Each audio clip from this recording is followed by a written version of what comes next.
तो आइए समझते हैं स्टूडेंट, चैप्टर 3 का एक्सरसाइज 3 के आगे का जो क्वेश्चन है उस पे। ठीक है, ये जो क्वेश्चन है फोर्थ क्वेश्चन है।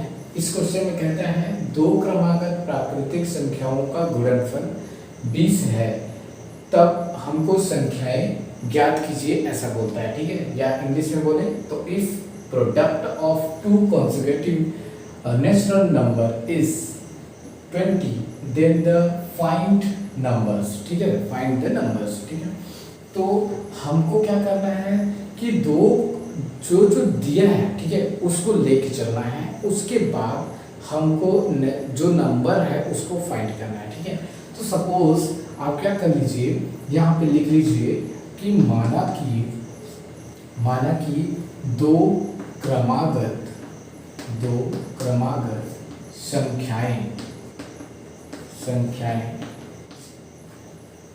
x और यहाँ पे संख्या में दो क्रमागत संख्याएं x और आप क्या लिखेंगे x+1 है, ऐसा लिखेंगे क्योंकि क्रमागत है। ठीक है, तो आप चाहो तो इंग्लिश में भी लिख सकते हैं, तो इंग्लिश में इस तरीके से लिखेंगे suppose that two consecutive numbers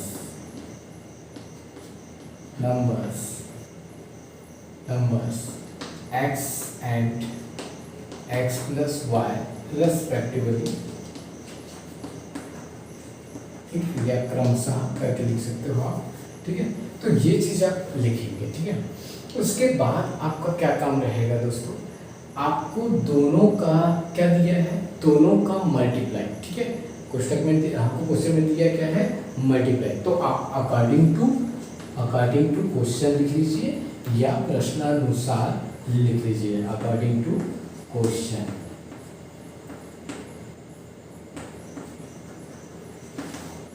या फिर यहाँ पे आप लिख सकते हैं हिंदी वाले प्रश्नानुसार। ठीक है, आप यहाँ से लिखने स्टार्ट करेंगे। दोनों का प्रोडक्ट या गुणनफल क्या दिया है, 20 दिया है। तो आप यहाँ पे लिखेंगे x × x+1 = 20, ऐसे लिखेंगे। अब उसके बाद इस एक इक्वेशन बन जाएगा, इस इक्वेशन को हमको सॉल्व करना है। ठीक है, देखिए अंदर मल्टीप्लाई कर लीजिए, x का स्क्वायर प्लस x = 20। ठीक है, ये चीज आ जाएगा 20 आ जाएगा। अब इसके बाद ये एक क्या बन जाएगा, क्वाड्रेटिक इक्वेशन बनेगा, और इस क्वाड्रेटिक इक्वेशन को हम सॉल्व कर लेंगे। ठीक है, तो चलिए देखते हैं इस इक्वेशन को कैसे सॉल्व करेंगे।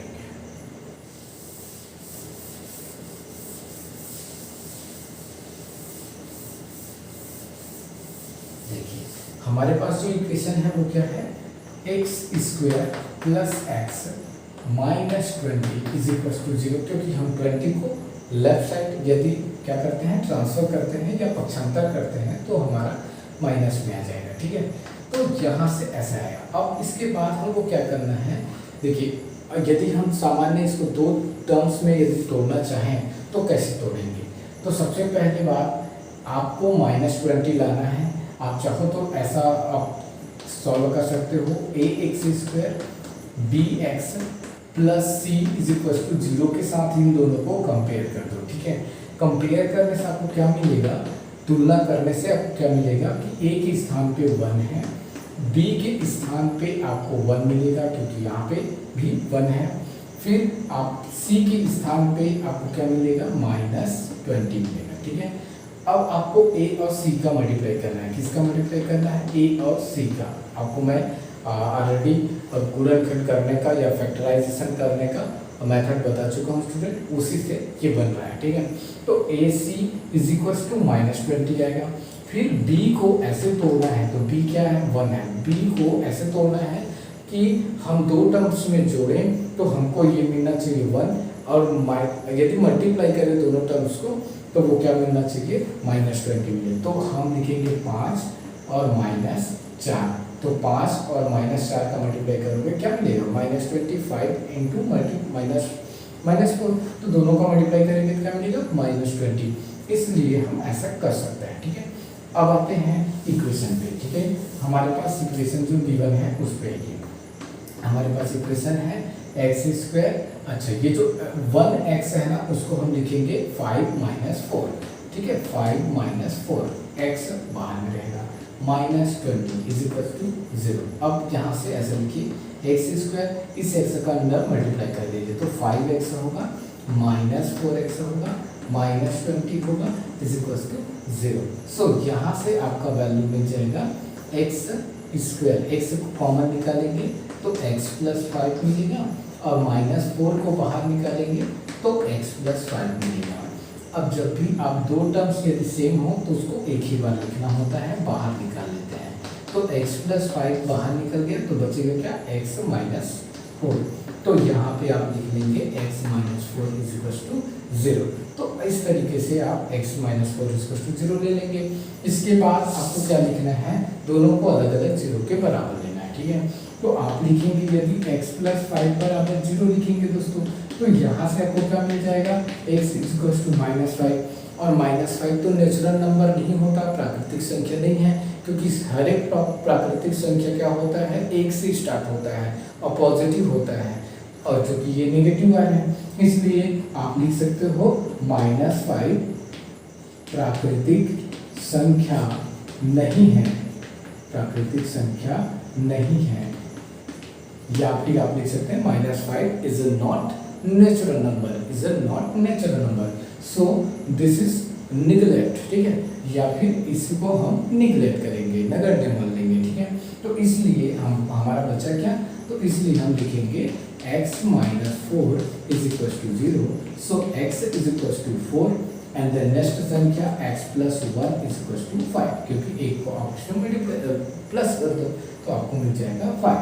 तो अतः हमारे पास जो क्रमागत संख्याएं हैं या कॉन्जुगेटिव नंबर्स है ना, वो क्या मिल जाएंगे, प्राकृतिक संख्या जो है वो क्या है दोस्तों, 4 और 5 है। तो ये इसका सॉल्यूशन हुआ, ठीक है। तो इस तरीके से हम इस क्वेश्चन को हल करेंगे स्टूडेंट, ठीक। तो हम लोग नेक्स्ट क्वेश्चन पढ़ते हैं, 5वां क्वेश्चन। दो संख्याओं का योग 48 या 48 है तथा उनका गुणनफल 432 है, ठीक है। तो संख्याएं ज्ञात कीजिए। यदि हम इसको इंग्लिश में बोले तो द सम ऑफ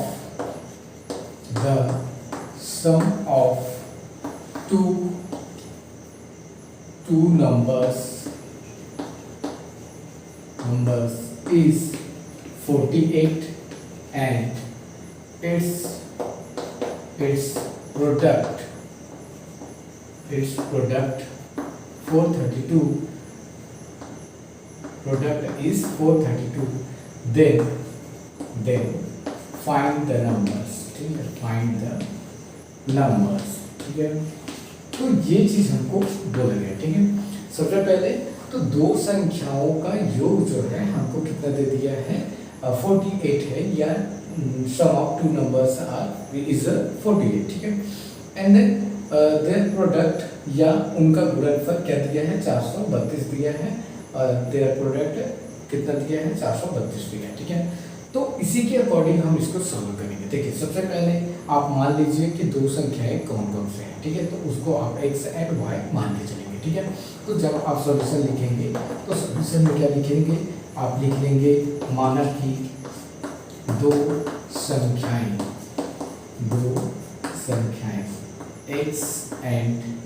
x और y हैं, ठीक है। आप इंग्लिश में लिखना चाहें तो लिख सकते हैं suppose that two numbers are x and y, ठीक। तो ये चीज हम मान के चल रहे हैं, x और y जो है टू नंबर्स हैं। अब अकॉर्डिंग टू क्वेश्चन, ठीक है, क्या बोलेंगे, अकॉर्डिंग टू क्वेश्चन, या फिर आप इंग्लिश हिंदी में लिखेंगे तो आप लिख सकते हैं अकॉर्डिंग टू क्वेश्चन या प्रश्नानुसार, ऐसे लिख लेंगे आप, प्रश्नानुसार, ठीक है, इस तरीके से। अब आप लिखेंगे यहाँ पे दो संख्याओं का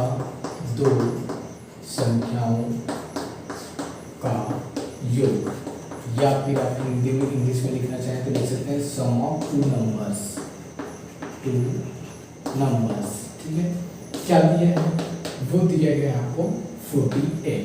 ठीक है, तो 48 को आप लिख लेंगे x plus y is equal to 48 लिखेंगे दोस्तों। ठीक है, x plus y is equal to 48 लिखेंगे। अब इसके बाद आपको क्या दिए गए हैं, दूसरा आपको क्या दिए गए हैं, देयर प्रोडक्ट है ना, क्या बोला गया है, इसका प्रोडक्ट मतलब दोनों संख्याओं का प्रोडक्ट या गुणनफल कितना दिया है उसको लिखेंगे। तो दोनों का गुणनफल को लिखना है। ठीक है, इसको हम एक इक्वेशन दे दिए देते हैं, इसको इक्वेशन नंबर फर्स्ट देते हैं। यहाँ पे आपको लिखना है देयर प्रोडक्ट, या आप लिखेंगे दो संख्याओं का गुणनफल। ठीक है, गुणनफल। ठीक, और आप चाहो इंग्लिश में लिख सकते हैं प्रोडक्ट ऑफ टू नंबर्स। ठीक है, product of two numbers is equal to कितना दिया है, 432 दिया है। ठीक है, तो 432 या 432 लिख लेंगे। ठीक है, अब आप इसको किस तरीके से लिखेंगे, आप इक्वेशन नंबर 1 को रखिए और उसके बाद बाकी को देखिए कैसे करेंगे। तो ये दोनों का प्रोडक्ट का मतलब मल्टीप्लाई, तो x into y is equal to 432 ये दिया है। आप इसको इक्वेशन नंबर 2 ले लीजिए।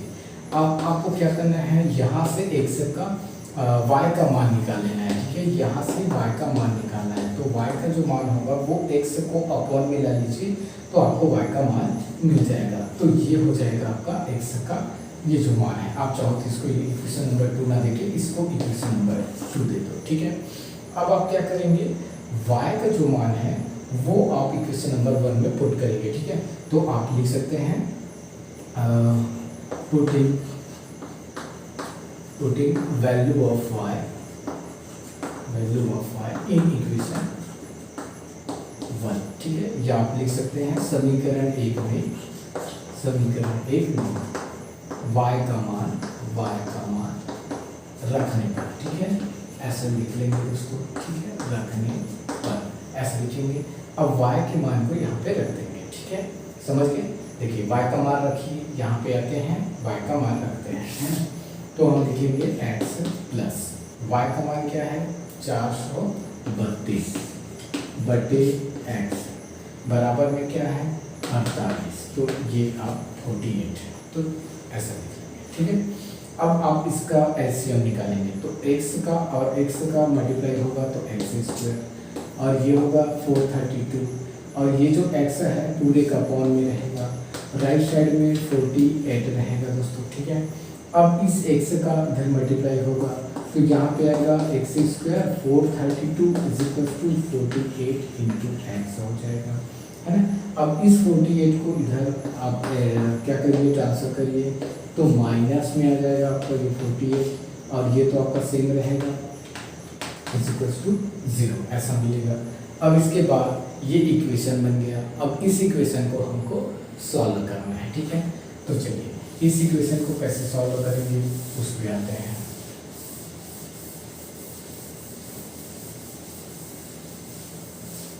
तो हमारे पास इक्वेशन हो गया x square minus 48x plus 432 is equal to 0, ये हुआ। अब आपको इसको क्या करना है, एक्स स्क्वायर 48 और 48 को आप 36x minus 12x plus 432 is equal to 0 लिख लीजिए।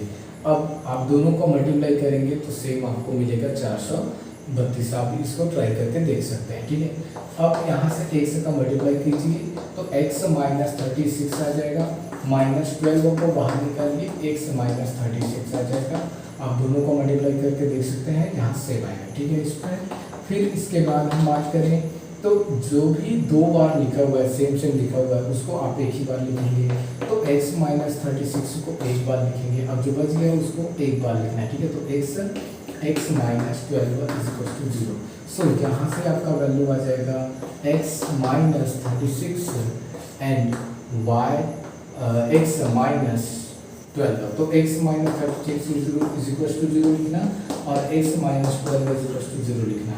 तो यहाँ से x इज इक्वल टू 36 होगा and x is equal to 12 होगा। ठीक है दोस्तों, अब यदि आप x के मान को रखेंगे, y बराबर आपके पास इक्वेशन नंबर 2 में था, इक्वेशन नंबर 2 में था कितना 432 बाई x था।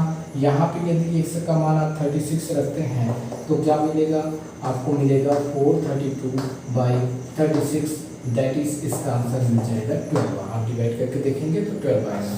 अब यदि आप क्या रखते हैं x इज इक्वल टू 12 रखते हो तो 12 रखते हो क्या मिलेगा, y इज इक्वल टू आपका 432 बाई x है। अब आप इसमें 12 रखिए तो 432 बाई 12 रखेंगे ना तो आपको मिल जाएगा y का मान 36। इसका मतलब ये हुआ या तो आप x का मान 12 ले सकते हो तो y का मान आपको 36 मिलेगा, या तो y का मान 12 होगा तो x का मान 36 मिलेगा। इसका मतलब ये होगा कि दो संख्याएं जो होगी वह संख्याएं क्या क्या हो सकता है, एक 36 होगा या तो 12 होगा, तो दोनों में से क्या हो सकता है, दोनों ही संख्याएं हो सकते हैं, फिक्स है। ठीक है, चाहे x का मान कुछ भी हो, चाहे आप किसी को भी आप ले सकते हो। ठीक है, तो इसलिए आप लास्ट में लिखेंगे अतः दो संख्याएं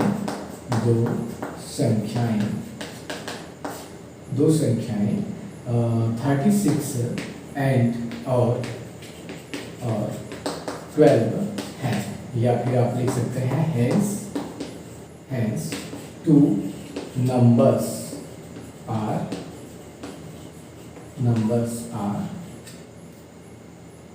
36 and 12। ठीक है, टू नंबर्स आर 36 एंड 12। आप चाहो तो इसको क्रमशः करके लिख सकते हैं, मतलब 10 का ठीक। तो ये चीज़ हमारे पास इसका आंसर हो जाएगा। ठीक है।